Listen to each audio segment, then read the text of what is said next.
I'd like to pass out a few handouts. Absolutely. That I'll be referring Please. to. Perhaps I can just start here. Now, the first is going to be a map of the Olentangy watershed. The second is a little summary of the Olentangy watershed planning partnership.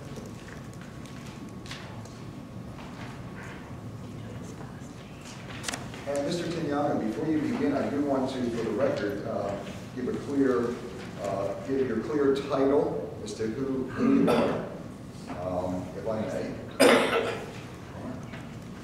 For the record, this is Jerry Tignano, Director, Center for Energy and Environment, Mid-Ohio Regional Planning Commission.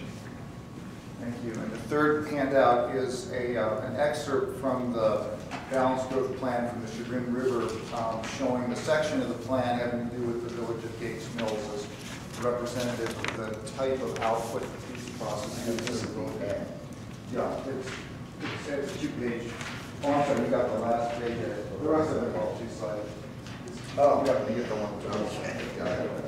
And then the last document is a document that lists the candidate communities, the communities that could join this partnership. It shows which ones have actually joined, what their partnership, what their population is, and also what their land area is.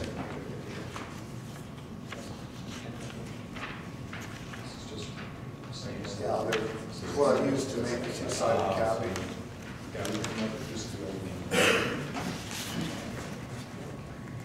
Mr. Tignano, we only have the one of this one. Yeah, it's just a single. Oh, you didn't get the rest of them, I'm sorry.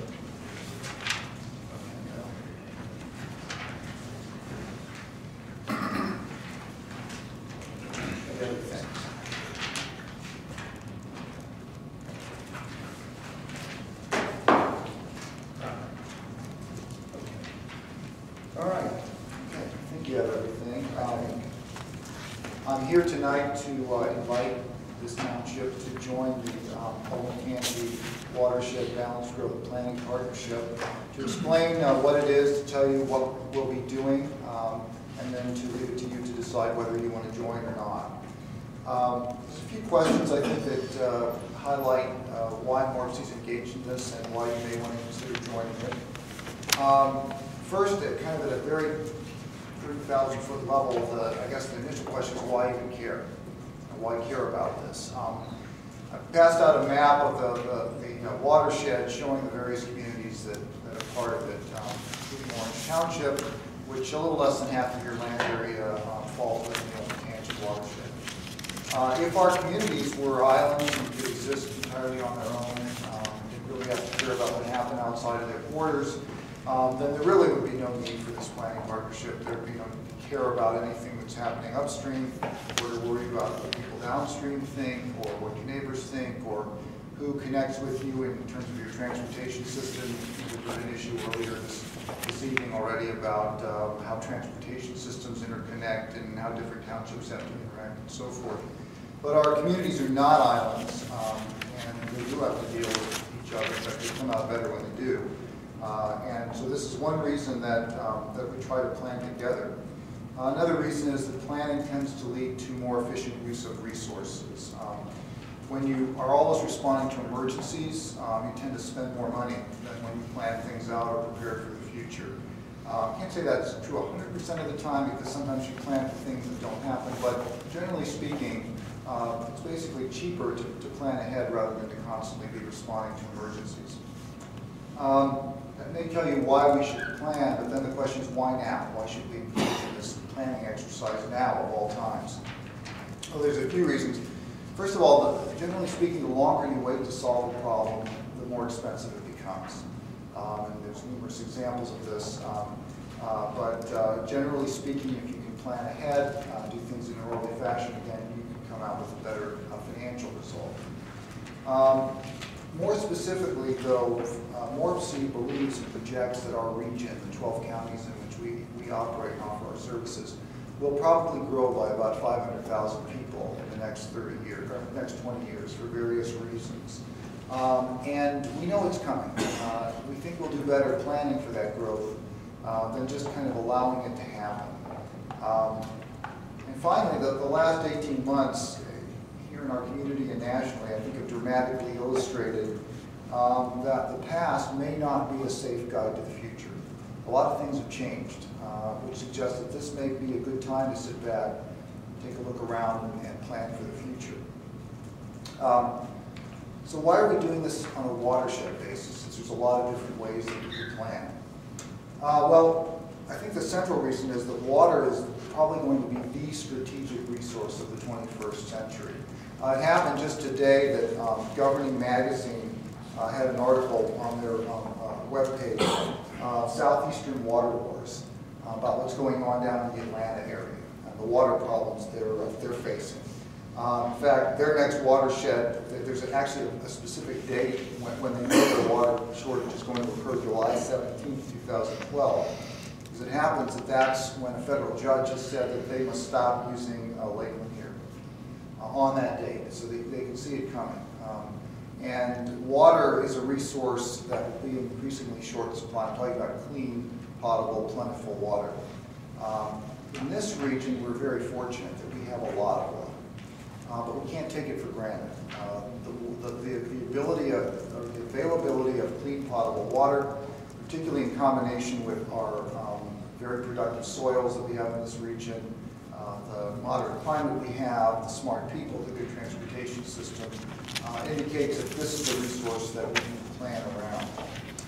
And we also know that growth impacts water. Again, Morpsey's belief is growth is coming. A region is going to grow. This community is going to grow. When you grow, you need more water. And so it makes sense to base your planning around water, although that's not the only thing we look at.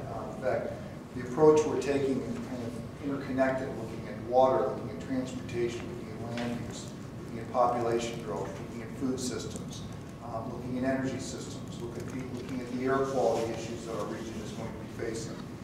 We're going to make an effort to kind of look at all of those issues in a concerted fashion, which then gets to the question, well, why this particular watershed? Because there's a lot of watersheds in central Ohio. We were interested in using the balanced growth planning process in the Olentangy watershed because it's really a fascinating watershed. It incorporates every landscape in central Ohio, from the most rural to the most urban.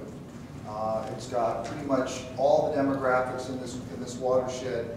Every type of land use is here.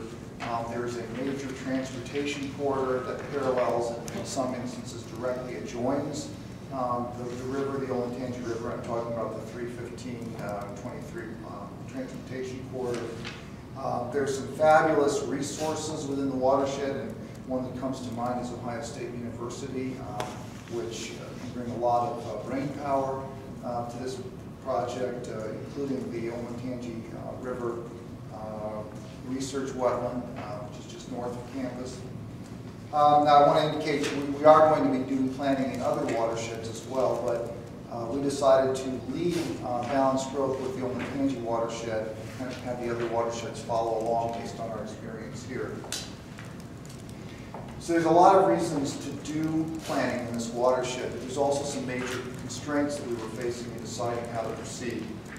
One of these is for cities home rule, but really for all communities, the independence of our communities in the watershed. We have 25 communities that have at least 25% of their population or 25% of their land within the watershed.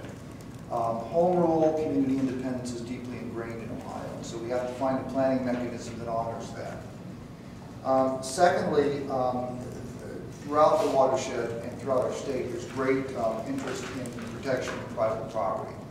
That is something that has to be accommodated in any planning process.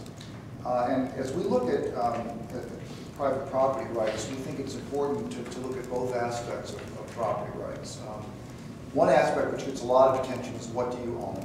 Or to put it a different way, ensuring that you own everything that you